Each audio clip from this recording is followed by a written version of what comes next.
ವಿಚಾರಣೆ ನೆಪದಲ್ಲಿ ಪೊಲೀಸರು ಮಾಡಿದ್ದೇನು? ಮೈಸೂರಿನ ನಂಜನಗೂಡಿನಲ್ಲಿ ಒಂದು ನಿಗೂಢ ಘಟನೆ ನಡೆದಿದೆ. ವಿಚಾರಣೆ ನೆಪದಲ್ಲಿ ಆರೋಪಿಗೆ ಟಾರ್ಚರ್ ಕೊಟ್ರ ಅನ್ನೋದೊಂದು ಪ್ರಶ್ನೆ ಹುಟ್ಟುಕೊಳ್ತಾ ಇದೆ. ಹಲ್ಲೆರೆ ಗ್ರಾಮದ ಆರೋಪಿ ಸ್ವಾಮಿಗೆ ಹೊಟ್ಟೆ ಆಪರೇಷನ್. ಅಂಬೇಡ್ಕರ್ ಭಾವಚಿತ್ರಕ್ಕೆ ಅಪಮಾನ ಘಟನೆ ಹಿನ್ನೆಲೆ 10 ಮಂದಿ ವಿರುದ್ಧ ಕೇಸ್ನಲ್ಲಿ ಸ್ವಾಮಿ ಕೂಡ ಆರೋಪಿ. ವಿಚಾರಣೆಗೆ ಕರೆದೊಯ್ದು ಆಸ್ಪತ್ರೆಗೆ ಸೇರಿಸಿದ್ಯಾಕೆ ಪೊಲೀಸರು ಅನ್ನೋದು ಪ್ರಶ್ನೆ. ಆರೋಪಿಗೆ ಗೊತ್ತಿಲ್ಲದೆ ಹೊಟ್ಟೆ ಆಪರೇಷನ್ ಆರೋಪ, ಸರ್ಜರಿ ಯಾಕೆ ಮಾಡಿದ್ರು ಅನ್ನೋದೇ ನಿಗೂಢ. ಆರೋಪಿಗೆ ಗೊತ್ತಿಲ್ಲಂತೆ ಯಾಕೆ ಆಪರೇಷನ್ ಮಾಡಿದ್ದಾರೆ ಅಂತ. ಹೊಟ್ಟೆ ಆಪರೇಷನ್ ಮಾಡ್ಬಿಟ್ಟಿದ್ದಾರೆ, ಬಟ್ ಆರೋಪಿಗೆ ಗೊತ್ತಾಗ್ತಿಲ್ಲ ಏನಕ್ಕೆ ಮಾಡಿದ್ರು ಅಂತ. ಸರ್ಜರಿ ಯಾಕೆ ಮಾಡಿಸಿದ್ರು ನಿಜವಾಗ್ಲೂ ಅರ್ಥ ಆಗ್ತಾ ಇಲ್ಲ. ಇಲ್ಲಿ ಆತನಿಗೆ ಹೊಟ್ಟೆ ನೋವು ಕಾಣಿಸ್ಕೊಳ್ತಾ ಏನಾದರೂ ಸಮಸ್ಯೆ ಆಯ್ತಾ ಅದು ಇಲ್ಲ.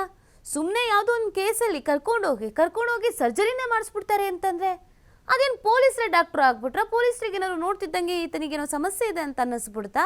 ಯಾರನ್ನು ಕೇಳಿ ಮಾಡಿಸಿದ್ರು, ಯಾಕೆ ಮಾಡಿಸಿದ್ರು ಏನು ಅಂತ ಗೊತ್ತಿಲ್ಲ. ಪಾಪ ಕಣ್ಣೀರು ಹಾಕ್ತಿದ್ದಾರೆ ಕುಟುಂಬಸ್ಥರು. ಏನಾಗಿದೆ ಅನ್ನೋದೇ ವಿಷಯ ಗೊತ್ತಿಲ್ಲ. ಇದು ಮೈಸೂರಿನ ನಂಜನಗೂಡಿನಲ್ಲಿ ನಡೆದಿರೋದು.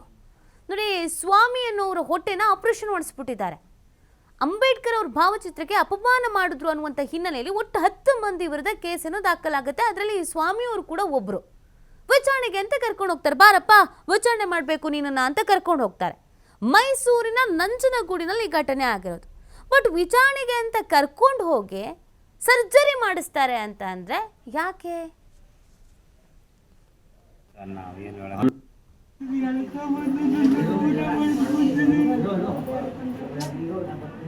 ಇವ್ರ ತಂದೆ ತಾಯಿಗೂ ಸರಿ ತಾಯಿ ಮನೇಲಿದ್ದು 15-20 ದಿನ ಮನೆಯವರು ಇವ್ರ ಮಿಸ್ಸಸ್ ಎಂಕ್ವೈರಿ ಮಾಡಿ ಕಳಿಸ್ತೀನಿ ಬಂದ್ರು ಸಹ ಬಂದು ಅದೇ ಒಂದ್ಸಲ ನಾನು ನಿಂತ್ಕೊಂಡು ನೋಡ್ತಾ ಇದೆಯಲ್ಲ, ಅವರು ಸ್ಟ್ರೈಕ್ ಮಾಡ್ತಿದ್ದು ನಾನೇ ನಿಂತ್ಕೊಂಡು ನೋಡ್ತಿದ್ದೆ. ಅಲ್ಲಿ ನಾನು ಮಾಡಿದ್ರೆ ಒದ್ದು ಬಿಡ್ಬೋದಾಗಿತ್ತಲ್ಲ, ನಾನು ಮಾಡಿದ್ರೆ ಅಂತ ನಿಂತ್ಕೊಂಡು ನೋಡ್ಕೊಂಡು ಕ್ಯಾಮ್ರಾನೆಲ್ಲ ತಕೊಂಡು ಅದೆಲ್ಲ ಒಂದು ಚೆಕ್ ಮಾಡಿದ್ರು. ಮಾಡ್ತಾ ಇದ್ದಂತ ಊಟ ಮಾಡ್ಬೋದು, ಊಟ ಮಾಡ್ತಾ ಉಪ್ಪಿಸ್ಕೊಂಡು 2 ತುತ್ತು ಹಾಕಿ ಒಳಗಡೆ ಸರಿ ಸ್ವಲ್ಪ ಬಾಳ ಹೋಗ್ತಾ ಸ್ವಲ್ಪ ಕೆಲಸ ಆಯ್ತು. ಏನು ಸರ್ ನಾನೇನು ಮಾಡಿದ್ರು ಬಾರ ಏನು ಮಾಡೋದಕ್ಕೆ ನೀನು ಜಂಪ್ ಮಾಡಿಲ್ಲ ಬಾ ಒಂದು ಬಸ್ಗೆ ಕರ್ಕೊಂಡು ಏನು ಮಾಡಿದೆ ಏನು ಗೊತ್ತಿಲ್ಲ ಸರ್. ಸಿ ಕ್ಯಾಮ್ರಾ ಅದು ಎಲ್ಲ ಆಯ್ತು, ತೆಗಿಸಿ ಸರ್ ತಪ್ಪು ಮಾಡಿದ್ರು ಶಿಕ್ಷೆ ಅಂತೆಲ್ಲ ಒಬ್ಬನೇ ಸರ್. ನಾವೇನು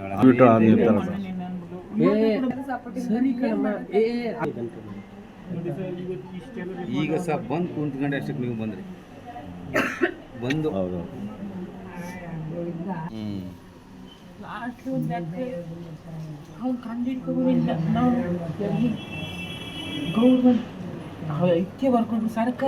ಆಮೇಲೆ ಇನ್ನೊಂದು ಸೇರಿಸೋರು ಯಾರು ಸೇರಿಸೋರು ಹಾಸ್ಪಿಟ್ಲಿಗೆ ಅದು ಗೊತ್ತಿಲ್ವಾ? ನೀನಿರ್ಲಿಲ್ವಾ?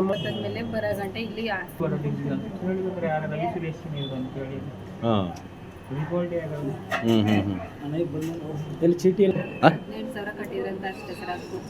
ಎಷ್ಟು ಈಗ ಎಷ್ಟ ಇನ್ನೂ ಏನು ಹೇಳಿಲ್ವಾ? ನೀವು ತಲೆ ಕೆಡಿಸ್ಕೊಂಡು ಇಲ್ವಾ? ಅವ್ರು ಏನಿದ್ ಮಾಡಿಸ ನಾವೇ ಸುಸ್ತು ಮಾಡ್ತೀವಿ ಅಷ್ಟೇ. ಇರಲಿ ಪಬ್ಲಿಕಲ್ಲಿ ಸೂಸೈಡ್ ಮಾಡ್ತೀವಿ ಸರ್.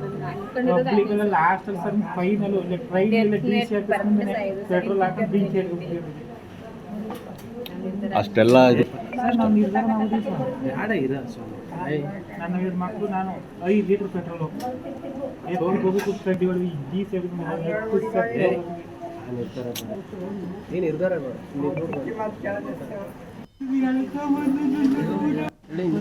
ಡ್ರೆಸ್ ಯಾವತ್ತು ಮಾಡೋದು ಇದು? ಹಾಂ ಹಾಂ ತೆಗ್ದವ್ರಾ? ಹಾಂ ಯಾರು ಡಾಕ್ಟ್ರು? ಅಂದರೆ ಅದು ಇದು ಮಾಡಿರೋ ತುಳಿದಿರೋದು ಏನಾದ್ರು ಗೊತ್ತಾಗ ಅವನಿಗೆ ಗೊತ್ತು ಏನು ಮಾಡಿರೋದೇನು ಅದು ಸ್ವಾಮಿ ಅಲ್ಲ ಯಾವ ರೀತಿ ಮಾಡೋರು ಅಂತ. ಹಾಂ ಹಾಂ ಈ ಬಗ್ಗೆ ಮತ್ತಷ್ಟು ಮಾಹಿತಿ ನೀಡ್ತಾರೆ ನಮ್ಮ ಪ್ರತಿನಿಧಿ ಪುನೀತ್. ವಿಚಾರಣೆಗೆ ಅಂತ ಕರ್ಕೊಂಡು ಹೋದ್ಮೇಲೆ ವಿಚಾರಣೆ ಮಾಡೋದು ಬಿಟ್ಟು ಕರ್ಕೊಂಡೋಗಿ ಸರ್ಜರಿ ಯಾಕೆ ಮಾಡಿಸಿದ್ರು? ಏನು ಸಮಸ್ಯೆ ಆಗಿದೆ? ಆರೋಗ್ಯದಲ್ಲಿ ಏನಾದರೂ ಸಮಸ್ಯೆ ಆಗಿದ್ರೆ ಅವ್ರಿಗೆ ಗೊತ್ತಿರ್ತಿತ್ತಲ್ವಾ? ಹೊಟ್ಟೆ ನೋವು ಅಥವಾ ಇನ್ನೊಂದು ಮತ್ತೊಂದು. ಈ ವಿಚಾರಣೆಗೂ ಸರ್ಜರಿಗೂ ಏನು ಸಂಬಂಧ ಪುನೀತ್? ನಿತಿ, ಈಗ ಅದೇ ಒಂದು ವಿಚಾರ ಈಗ ನಿಗೂಢವಾಗಿರ್ತಕ್ಕಂಥದ್ದು. ಮುಖ್ಯವಾಗಿ ನಂಜನಗೂಡು ತಾಲೂಕಿನ ಹಲ್ಲರೆ ಗ್ರಾಮ ಏನಿತ್ತು, ಈ ಒಂದು ಗ್ರಾಮದಲ್ಲಿ ಬಾಬಾ ಸಾಹೇಬ್ ಅಂಬೇಡ್ಕರ್ ಅವರ ಒಂದು ಭಾವಚಿತ್ರಕ್ಕೆ ಅಪಮಾನ ಮಾಡಿದಂತಹ ಒಂದು ಘಟನೆ ನಡೆದಿತ್ತು. ಈ ಒಂದು ಹಿನ್ನೆಲೆಯಲ್ಲಿ ಇಲ್ಲಿ ಸುಮಾರು ಈ ಒಂದು ಗ್ರಾಮದ 10 ಮಂದಿಯನ್ನ ಆರೋಪಿಗಳು ಅಂತ ಹೇಳಿ ಪೊಲೀಸರು ತಮ್ಮ ವಶಕ್ಕೆ ತೆಗೆದುಕೊಂಡಿದ್ರು. ಜೊತೆಗೆ ನಂಜನಗೂಡು ಗ್ರಾಮಾಂತರ ಪೊಲೀಸ್ ಠಾಣೆಯಲ್ಲೂ ಕೂಡ ಪ್ರಕರಣ ದಾಖಲಾಗಿತ್ತು. ಇದಕ್ಕೆ ಸಂಬಂಧಪಟ್ಟಂತೆ ಈ ಒಂದು ಘಟನೆಯಲ್ಲಿ ಆರೋಪಿಯಾಗಿದ್ದಂತಹ ಸ್ವಾಮಿ ಅವರನ್ನು ಕೂಡ ಪೊಲೀಸರು ತಮ್ಮ ವಶಕ್ಕೆ ತೆಗೆದುಕೊಂಡಿದ್ರು. ಆದ್ರೆ ಆರೋಗ್ಯವಾಗಿ ಇದ್ದಂತಹ ಸ್ವಾಮಿ ಏನಿದ್ದಾರೆ, ಅವರು ಇದ್ದಕ್ಕಿದ್ದಂತೆ ಅವರಿಗೆ ತಿಳಿಯದೆ ಆಸ್ಪತ್ರೆಗೆ ದಾಖಲಾಗಿರ್ತಾರೆ. ಅದರಲ್ಲೂ ಕೂಡ ಒಂದು ಸರ್ಜರಿ ಕೂಡ ಆಗಿರುತ್ತೆ. ಇದು ಅವರಲ್ಲಿ ಮತ್ತಷ್ಟು ಆತಂಕವನ್ನ ಸೃಷ್ಟಿ ಮಾಡಿರ್ತಕ್ಕಂಥದ್ದು. ಜೊತೆಗೆ ಪೊಲೀಸರ ವಶದಲ್ಲಿದ್ದಂತಹ ಆರೋಪಿ ಇದ್ದಕ್ಕಿದ್ದಂತೆ ಆಸ್ಪತ್ರೆಗೆ ದಾಖಲಾಗಲಿಕ್ಕೆ ಕಾರಣ ಏನಿದೆ ಅನ್ನೋದು ಈಗ ಸ್ಪಷ್ಟವಾಗಿರ್ತಕ್ಕಂಥ ಒಂದು ಪ್ರಶ್ನೆ. ಜೊತೆಗೆ ವಿಚಾರಣೆಯ ನೆಪದಲ್ಲಿ ಆರೋಪಿಯನ್ನ ಟಾರ್ಚರ್ ಮಾಡಿದ್ರ ಪೊಲೀಸರು ಅನ್ನೋ ಒಂದು ಆರೋಪ ಈಗ ಕೇಳಿ ಬರ್ತಾ ಇರ್ತಕ್ಕಂಥದ್ದು. ಜೊತೆಗೆ ಅನುಮಾನಗಳು ಕೂಡ ಹುಟ್ಟಿಕೊಂಡಿರತಕ್ಕಂಥದ್ದು. ಹಲ್ಲರೆ ಗ್ರಾಮದಲ್ಲಿ ಸ್ವಾಮಿ ಅನ್ನೋ ಆರೋಪಿ ಏನಿದ್ರು, ಇವರು ಪೊಲೀಸರ ವಿಚಾರಣೆಯ ಒಬ್ಬ ಆರೋಪಿಯಾಗಿದ್ದಂಥದ್ದು. ಅವರನ್ನ ಆಸ್ಪತ್ರೆಗೆ ದಾಖಲಿಸುವಂತ ಒಂದು ಕೆಲಸವನ್ನ ಯಾರು ಮಾಡಿದ್ರು ಅನ್ನೋದು ಇಲ್ಲಿ ಪ್ರಶ್ನೆ ಇರ್ತಕ್ಕಂಥದ್ದು. ಜೊತೆಗೆ ಇದಕ್ಕೆ ಸ್ಪಷ್ಟವಾದಂತಹ ಉತ್ತರವನ್ನು ಕೊಡಬೇಕಾಗಿರ್ತಕ್ಕಂಥವ್ರು ಕೂಡ ಪೊಲೀಸರೇ. ಜೊತೆಗೆ ಆರೋಪಿ ಸ್ವಾಮಿ ಏನಿದ್ದಾರೆ, ಅವರ ಒಂದು ಹೊಟ್ಟೆಯ ಭಾಗದಲ್ಲಿ ಮೇಜರ್ ಸರ್ಜರಿಯನ್ನು ಕೂಡ ಮಾಡಲಾಗಿರ್ತಕ್ಕಂಥದ್ದು. ಈ ಒಂದು ಸರ್ಜರಿಯನ್ನ ಯಾವ ಕಾರಣಕ್ಕೆ ಮಾಡಿದ್ರು ಅನ್ನೋದು ಈಗ ಏನು ಚಿಕಿತ್ಸೆ ಒಳಪಟ್ಟಿರತಕ್ಕಂತ ಸ್ವಾಮಿ ಅವರ ಒಂದು ಪ್ರಶ್ನೆ ಆಗಿರ್ತಕ್ಕಂಥದ್ದು. ಜೊತೆಗೆ ಅವರ ಕುಟುಂಬಸ್ಥರು ಕೂಡ ಪೊಲೀಸರೇ ಇಲ್ಲಿ ಒಂದು ವಿಚಾರಣೆಯ ನೆಪದಲ್ಲಿ ತಮ್ಮ ಮಗನನ್ನ ಟಾರ್ಚರ್ ಮಾಡ್ತಕ್ಕಂಥ ಒಂದು ಕೆಲಸವನ್ನ ಮಾಡಿದ್ದಾರೆ ಅಂತ ಹೇಳಿ ಅವರು ಕೂಡ ಆರೋಪವನ್ನು ಮಾಡ್ತಾ ಇದ್ದಾರೆ. ಇದಕ್ಕೆ ಸಂಬಂಧಪಟ್ಟಂತೆ ತನಿಖೆ ಆಗ್ಬೇಕು, ತಪ್ಪಿತಸ್ಥರಿದ್ದಾರೆ ಅವ್ರ ಮೇಲೆ ಕ್ರಮ ಆಗ್ಬೇಕು ಅಂತ ಅನ್ನೋದು ಮುಖ್ಯವಾದಂತಹ ಒಂದು ಒತ್ತಾಯ ಇರ್ತಕ್ಕಂಥದ್ದು. ಜೊತೆಗೆ ಪ್ರಮುಖವಾಗಿ ಕಾಣ್ತಕ್ಕಂಥದ್ದು ಏನಿದೆ, ಸ್ವಾಮಿ ಅವರಿಗೆ ಒಂದು ವೇಳೆ ಅವರು ವಿಚಾರಣೆಯ ಸಂದರ್ಭದಲ್ಲಿ ಆರೋಗ್ಯದಲ್ಲಿ ವ್ಯತ್ಯಯ ಆಗಿದ್ರೆ ಅವರು ಅದೇನು ಚಿಕಿತ್ಸೆ ಒಳಪಡುವಂತಹ ವಿಚಾರ ಸಂಬಂಧಪಟ್ಟಂತೆ ಅವರು ಮನವಿ ಮಾಡ್ತಕ್ಕಂಥ ಒಂದು ಕೆಲಸವನ್ನು ಮಾಡಿದ್ರು. ಆದ್ರೆ ಇಲ್ಲಿ ಯಾವುದೇ ರೀತಿಯಾದಂತಹ ಏನು ಆರೋಗ್ಯದಲ್ಲಿ ವ್ಯತ್ಯಯ ಇರಲಿಲ್ಲ. ಆದ್ರೂ ಕೂಡ ವಿಚಾರಣೆಯಲ್ಲಿ ಇದ್ದಂತಹ ಒಬ್ಬ ಆರೋಪಿಯನ್ನ ಇದ್ದಕ್ಕಿದ್ದಂತೆ ಆಸ್ಪತ್ರೆಗೆ ದಾಖಲಿಸಿದಂತದ್ದಿರಬಹುದು.